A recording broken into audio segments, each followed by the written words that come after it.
আসসালামু আলাইকুম প্রিয় দেশবাসী। বাংলাদেশে এখন বর্তমান সরকারের প্রধানমন্ত্রী যিনি হয়েছে, উনি খাঁটি আল্লাহর বান্দা নবীজির উম্মত, দয়াল নবীজিকে অনুসরণ করে দেশ পরিচালনা করবে বলেছে।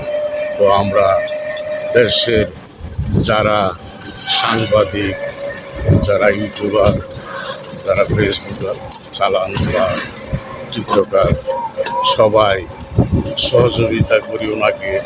দেশের জনগণ যেন ওনার ওসিলায় দেশের মানুষ শান্তিতে থাকতে পারে, কোনো নৈরাজ্য, চাঁদাবাজি, মদবাজি, খুন খারাপি, যেখানে আমরা দেখবো এখানে খারাপ কাজ হচ্ছে বা করতেছে, সেটা আমরা দেখিয়ে দিব। যার যার থানার পুলিশের দিয়ে খবর দিয়ে জানিয়ে দিব যে এখানে এসব হচ্ছে, আপনারা তাদেরকে ধরে আইনের হাতে তুলে দেন, তাহলে দেশে শান্তি ফিরে আসবে।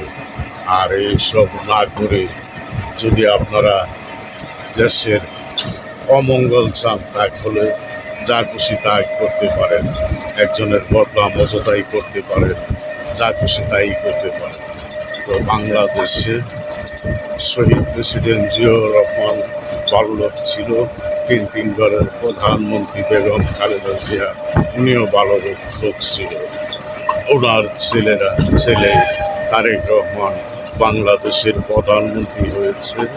ওনাকে রাষ্ট্র পরিচালনায় আমরা বাংলাদেশের দলমত নির্বিশেষে সকলেই সহযোগিতা করি, দেশের মঙ্গল কামনা করি। দেশে অনেক কোটি হাজার কোটি টাকা ঋণে দেশটা জর্জরিত।